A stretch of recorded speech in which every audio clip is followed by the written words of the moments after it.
Hi hello வணக்கம். Hope you're all doing well.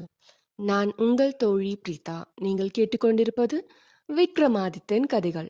Last எபிசோட்ல சத்வசீல கார்படிகன் எப்படி அமானுஷ்ய தங்கத்தீவுகளையும் அற்புத கண்ணியையும் நெல்லிக்கனிகள் தந்து பெற்றாரு அப்படிங்கிறத பார்த்தோம்.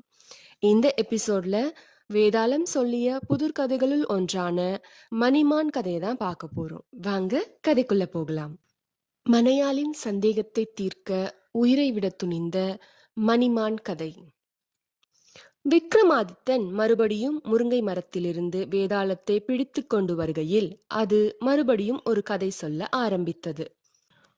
ஓவிஷபுரம் என்ற பட்டணத்தை கிரகபுஜன் என்ற ஒரு மகாராஜன் ஆண்டு வந்தான். அவனுக்கு மணியக்கிசை என்ற அழகில் நிகரற்றவளான ஒரு குமாரி இருந்தாள். அவளை அறிவில் நிகரற்றவனும் சகல விதமான வித்தைகளிலும் பாஷைகளிலும் தேர்ச்சி பெற்றவனுமான ஒருவனுக்கே விவாகம் செய்து கொடுக்க வேண்டுமென்று வேந்தன் எண்ணியிருந்தான். அப்போது சகல கல்வியிலும் பாஷைகளிலும் தேர்ந்த மணிமான் என்ற அரசன் ஒருவன் அறிவில் நிகரற்றவனான தான் அழகில் நிகரற்றவளான ஒருத்தியை அடைய வேண்டுமென்று நிச்சயித்து கிரகபுஜ மன்னனின் குமாரியை தனக்கு கல்யாணம் செய்து கொடுக்கும்படி கேட்டான். கிரகபுஜ மன்னனும் அவனுடைய வித்தைகளை எல்லாம் பரிசோதித்து பார்த்து தனக்கு திருப்திகரமாயிருக்கவே தன் குமாரத்தியை அவனுக்கு மணமுடித்து கொடுத்தான். மணிமான் மன்னன் தன் புது மனைவியை அழைத்து கொண்டு தன் ராஜ்யம் போய் சேர்ந்தான். தம்பதிகள் இருவரும் சுகமாக வாழ்ந்து கொண்டு வந்தார்கள். ஆனால் ஓர் அறிவாளியும் ஓர் அழகான பெண்ணும் அதிக காலம் மனமொன்றி வாழ முடியுமா? ஒரு நாள் அவர்கள் படுத்திருந்த மஞ்சத்தின் கீழே எறும்பு கூட்டங்கள் சாறை சாறையாக போய்க் கொண்டிருந்தன. அவற்றில் முன்னே சென்ற எறும்புகளில் சில மேற்செல்லாமல் நிற்பதைக் கண்ட மற்ற எறும்புகள் அவைகளை கூப்பிட்டு ஏன் நிற்கிறீர்கள் என்று கேட்டன. அதற்கு அவை மேற்செல்ல கட்டிலில் இடமில்லை என்றன.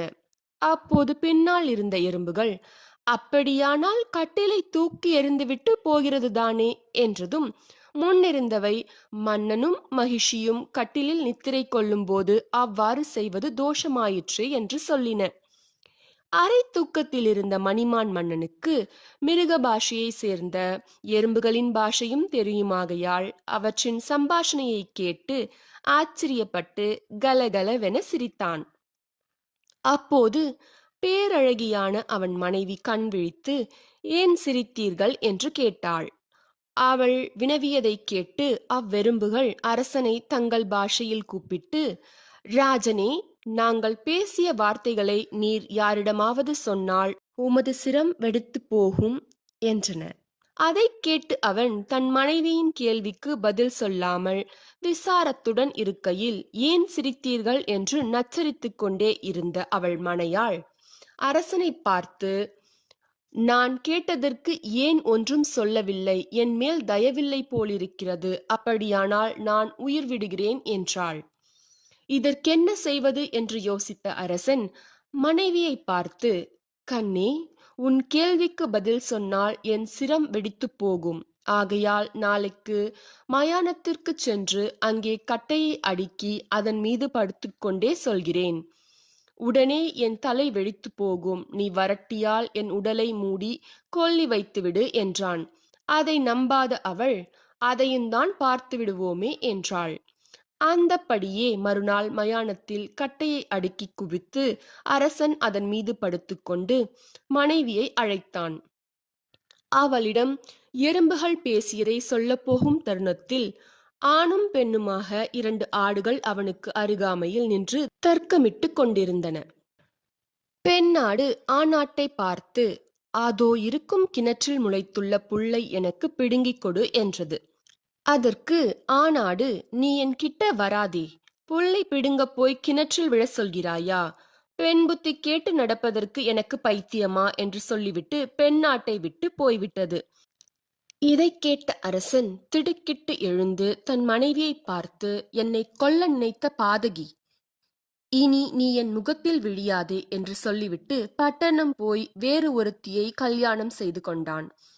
இவ்விதம் கதையை சொல்லி முடித்த வேதாளம் ஆட்டுக்கிடா அறிஞன் இவ்விருவரில் யார் அதிக புத்திசாலி சொல்லும் ஐயா ராஜனே என்று கேட்டது.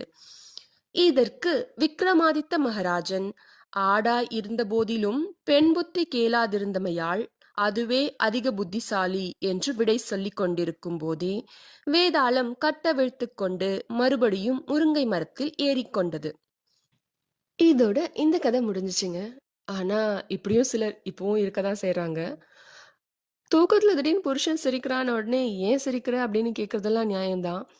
அத கேட்டுட்டு அவன் சொல்லலன்ன உடனே நீங்க சொல்லலன்னா அதுக்காக நான் கோச்சிட்டு செத்து போவேன்னு சொல்றதும், இல்லம்மா நான் இத சொன்னா என் தலையே வெடிச்சிரும்னு சொல்லும்போது, அதையும் தான் பார்க்கலாம் நீ சொல்லு அப்படின்னு சொல்றதும் எந்த விதத்துல நியாயம்னு எனக்கு தெரியல.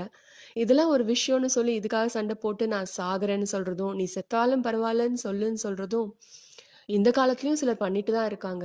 ஆனா நான் அந்த இடத்துல இருந்திருந்தேன்னா, கண்டிப்பா சரி சிரிச்சு முடிச்சுட்டீங்களா, படுத்து தூங்குங்கன்னு சொல்லி நானும் சேர்ந்து தூங்கியிருப்பேன். நீங்க அங்க இருந்திருந்தீங்கன்னா, என்ன மாதிரி சொல்லியிருப்பீங்க அப்படிங்கிறத கமெண்ட்ல சொல்லுங்க. ஆக்சுவலா இது தமிழ் மொழி மூலத்துல வர கதை. இதே வடமொழி மூலத்துல இதுக்கு வேற மாதிரி கதை சொல்லியிருக்காங்க. அதுக்கு வேதாளம் என்ன மாதிரி கதை சொல்லியிருக்கு, அதுக்கு என்ன மாரி கேள்வி கேட்டிருக்கு, அதுக்கு விக்ரமாதித்தன் என்ன மாதிரி பதில் சொல்லியிருக்காரு அப்படிங்கிறத நம்ம நெக்ஸ்ட் எபிசோட்ல பார்க்கலாம். அதுவரை இணைந்திருங்கள். நான் உங்கள் தோழி பிரீதா. டாடா! பாய்.